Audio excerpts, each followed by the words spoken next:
Bonjour à tous et bienvenue dans cet épisode numéro 2 de Pokémap, qui aujourd'hui va parler de Johto. A l'instar de la région de Kanto qui s'inspire de la plus grande mégalopole du pays, la région de Johto s'inspire, au moins pour sa forme géographique, de la région autour de la seconde mégalopole du pays, appelée Keihanshin, centrée autour de Osaka qui est associée à Kobe et à Kyoto, dans la région du Kansai. Mais cette inspiration s'arrête à la forme de la région, puisque culturellement parlant, la région de Johto s'inspire du Japon traditionnel, de tout le Japon en fait.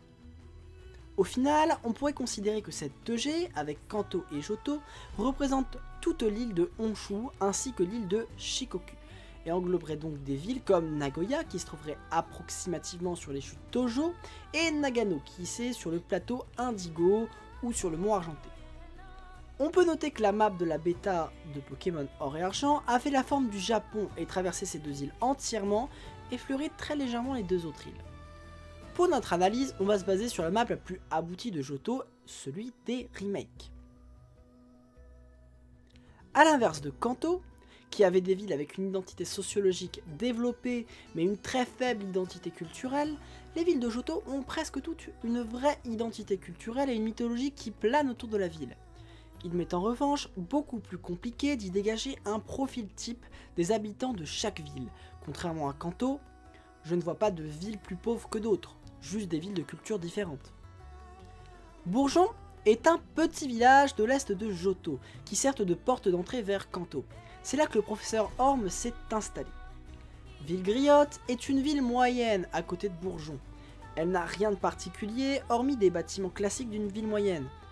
Grâce à sa plage, ça peut être une ville intéressante pour y passer ses vacances. Mauville, c'est une ville assez grande avec son académie des dresseurs et sa tour Chétiflore, qui est bâtie sur un pilier flexible qui lui permet de résister aux tremblements de terre. À l'ouest, on a les ruines Alpha, c'est une construction humaine mystérieuse renfermant les Arbis, des Pokémon en forme de lettres. Et il y a aussi des puzzles à compléter représentant Kabuto, Amonita, Terra ou Ho-Oh à l'intérieur de ces ruines. Ecorcia est connu pour trois choses. Son puits Ramolos, la croyance populaire de la ville est que le bâillement des Ramolos attire la pluie, Fargas, le fabricant de Pokéball unique, et le bois aux chênes, dans lequel se trouve Celebi. A noter que la ville semble aussi être appréciée par les joueurs pour son thème musical particulièrement relaxant une fois que l'on a réussi à finir l'oppressante cave jumelle. Doublonville, c'est la capitale de la région, la plus grande ville et largement la plus peuplée. Elle est connue pour sa tour radio qui diffuse dans tout Johto. On peut aussi y trouver la gare de la région, on peut également y trouver un souterrain nommé le Doublon Tunnel qui comporte plein de petites boutiques et qui mène à un sous-sol du centre commercial ainsi qu'à un casino. A noter qu'au nord se trouve le parc naturel, où on peut y capturer des insectes à côté du parc. On peut aussi trouver le dôme Pokéathlon, où l'on peut participer à de multiples épreuves. La ville est l'archétype de la grande ville de province qui centralise un peu tout au niveau des services, des divertissements et des emplois, mais qui n'est pas assez grande pour avoir des banlieues très fragmentées, comme a pu l'avoir Safrania. Rosalia est la ville favorite de Johto et des joueurs de Pokémon. En tout cas, d'après les tops que j'ai pu trouver. Franchement, quand on voit toute la mythologie qui s'en dégage, on comprend rapidement pourquoi. Tout d'abord, il y a la salle de danse, dans laquelle il y a les sœurs Kimono qui font leur spectacle de danse et combattent avec leurs évolutions. Les évolutions, c'est les évolutions d'Evoli. Ensuite, il y a la tour de cuivre, qui était anciennement le perchoir de Lugia et de Ho-Oh, d'après la mythologie de la ville en tout cas, et qui est devenue la tour cendrée il y a 150 ans, après qu'elle ait cramé à cause d'un éclair, probablement un éclair lancé par un gilet jaune casseur Elector. Oui, on n'est pas sûr de la fiabilité de ce mythe, toutefois. On dit que 3 Pokémon auraient péri, et que Ho-Oh les aurait ressuscités sous la forme d'Entei, Raikou et de Suicune. Un peu plus à l'est, il y a la tour Ferraille, devenue la tour Carillon, et qui est le nouveau domicile de Ho-Oh. Oliville, c'est le port. L'attraction principale, c'est son phare gardé par un pharamp. Elle a aussi une petite plage à l'ouest, ainsi qu'une zone de combat qui peut en faire une destination touristique et compétitive sympathique. Irizia se situe sur la plus grande plage du jeu, au pied d'une montagne.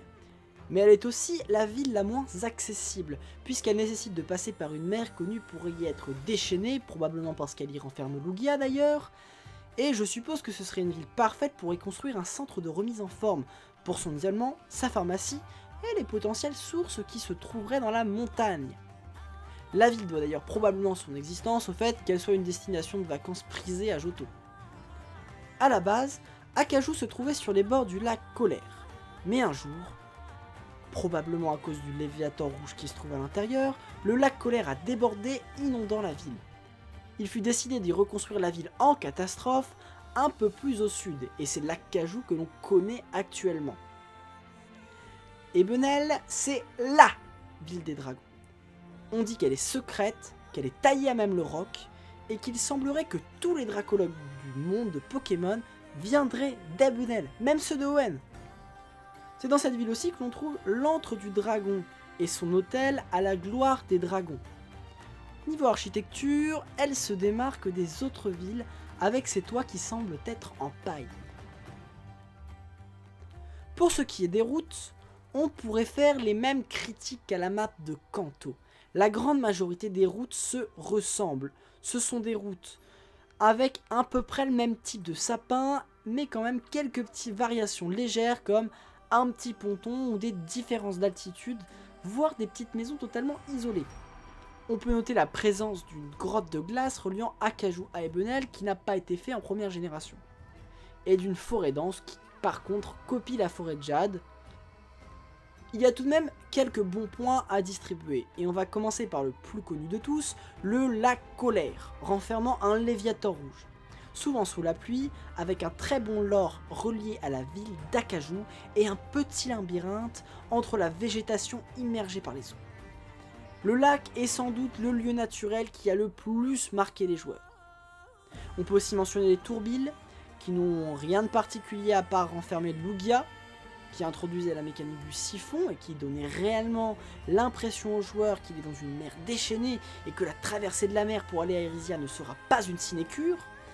Mais ma route favorite est probablement une route rapidement oubliée par l'excitation d'avoir 8 badges et potentiellement certains joueurs ne l'ont jamais emprunté. Je parle de la route 45 située entre Ebenel et Bourgeon. C'est une petite route qui suit un petit fleuve turbulent qui a creusé son lit entre deux montagnes, formant une petite vallée, ce qui rend la route assez unique. Le remake 4G introduit le portail Safari ainsi que les routes 47 et 48, reliant ce nouveau lieu à Irizia. La route 47 est une route où pour avancer, on doit passer à l'intérieur de montagnes par de multiples cascades et des falaises escarpées, ce qui amplifie l'effet d'aventure que l'on recherche parfois lorsqu'on joue au jeu. Et ce côté, l'homme a dompté les éléments pour aménager ce petit passage, et y passer nécessite tout de même un peu de courage et de ne surtout pas avoir le vertige. Vous l'avez probablement compris pendant mes descriptions des villes, niveau lore, on est bien fourni, puisque presque chaque ville a son mythe, sa petite histoire à raconter aux touristes. Rosalia en est le plus grand symbole avec ses deux tours et ses sœurs kimono, et toutes ses traditions en règle générale.